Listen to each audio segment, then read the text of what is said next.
What is up, YouTubes and Rahman? In today's video, I want to talk to you guys about how you can determine your calorie intake. And before I get into it, I'm not a nutritionist or dietitian. I'm just telling you what I think. And if you think it makes sense, you can believe me. If you think it makes sense, you may not believe me. You can do whatever you want. Okay, so I've talked about this before, okay, how to determine how many calories you need to have to meet your fitness goals or whatever goals you may have with regard to your body. And the first video I did on YouTube regarding fitness and nutrition and all this stuff, it was about counting calories, and I touched on how many calories you should be having on that video. Okay, but what I talked about in it was a very generalized idea where I said you can take your maintenance calories to be 2500 if you're an average male, 1500 if you're an average female.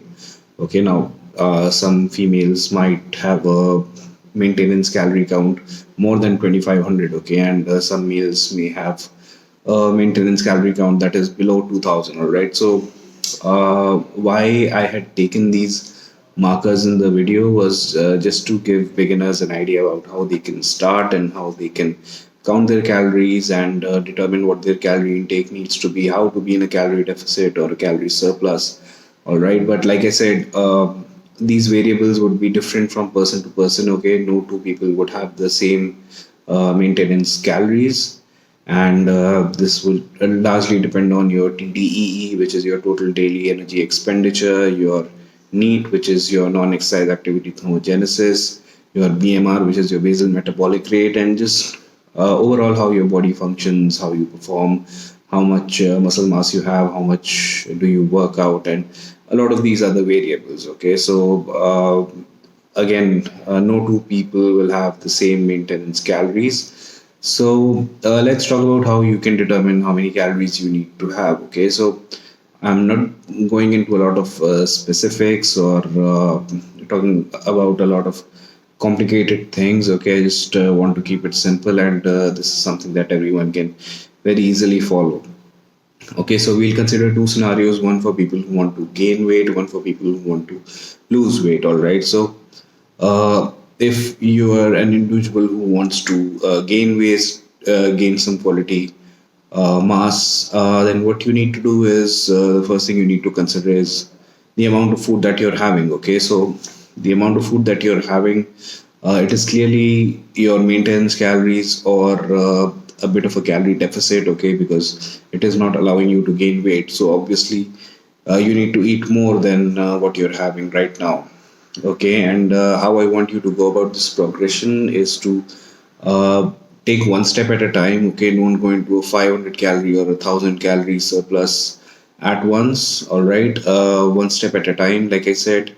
So you can start with a surplus of say 200 calories. Okay, then start consuming those calories for maybe a week, maybe 2 weeks. Then see how you're progressing. Okay, see if you're gaining a little weight. All right. If you are, then it's clearly working. You can bump up the surplus calories a little more, or be consistent with this calorie intake. And when you hit a plateau, maybe then you can increase your calorie surplus, or yeah, go about it gradually. You don't need to increase your calories dramatically. Okay, you don't need to do surplus into thousands of calories. Okay, that's not what you need to do. And you need to be sure that you're gaining quality mass. Okay, if you're starting to get softer than you want to be, which means that if you're starting to put on more body fat than you want to, then clearly the surplus calories are a little too much and you want to cut down a little on them. So cut back to when you're consuming an amount of calories that would help you keep a decent shape, and you can also keep progressing with your goals in terms of weight gain, quality gain of mass with that calorie intake. Okay, so that was for people who want to gain weight. Now, similarly, if you want to lose weight and you're not losing weight eating the amount of food that you eat, then you're either at your maintenance calories or you're in a calorie surplus. So you want to start cutting down on your calorie intake from there. Okay, and to start with, this can be very simple. Okay, you can start with cleaning out your diet. Okay, eliminating any junk food, any excess calories that you might be having during your day which you don't really need.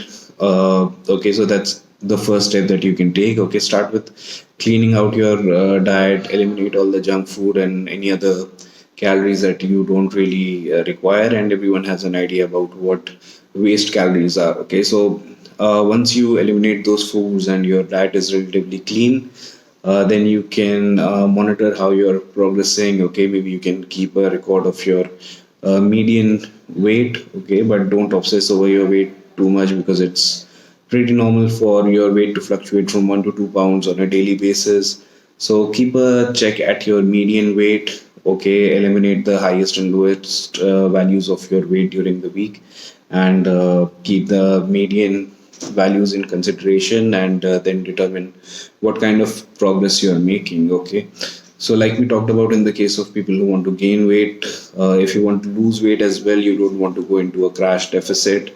Okay, don't go into a 500 calorie, 1,000 calorie deficit. You don't want to have enough energy from your calorie intake to go about your day, to be able to train hard, and just to feel overall good, and not like you're starving or suffering or anything like that.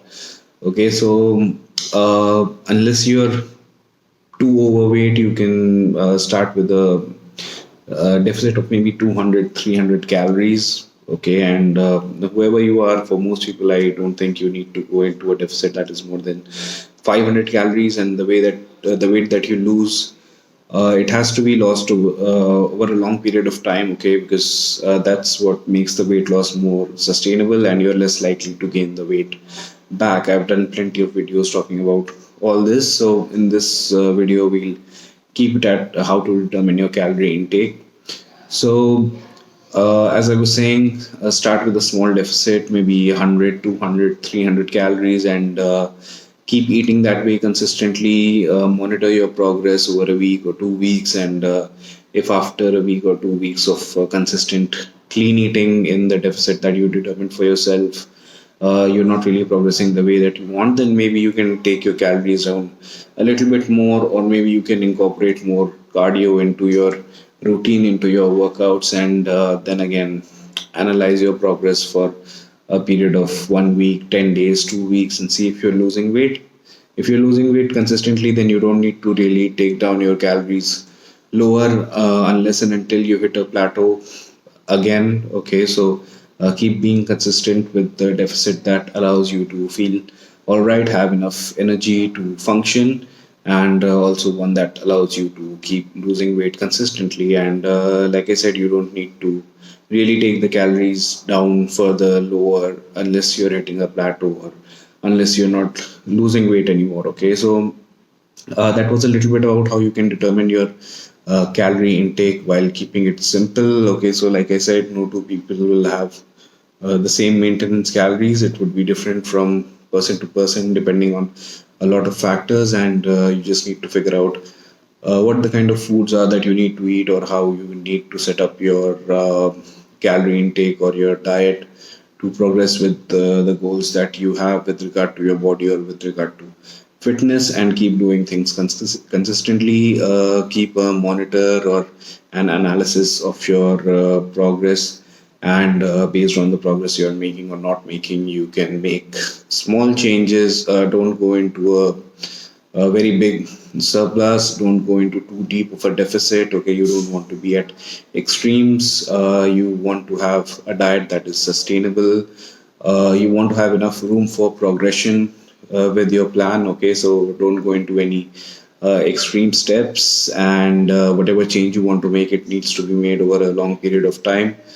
Changes don't happen overnight, so you need to be patient, and you need to be consistent, and also a little bit smart, and once again keep enough room for progression, and don't take any extreme steps. And it's step by step, no matter what your goal is. Okay, so keep analyzing what step you're on, and make smart changes accordingly. So I hope you got some good information from this video. Let me know what you thought in the comments, or any questions you may have. If you like the video, like it and share it with someone who it might help. If you aren't subscribed to my channel, I want you to hit subscribe. Thank you so much for watching, and I will see you in the next video.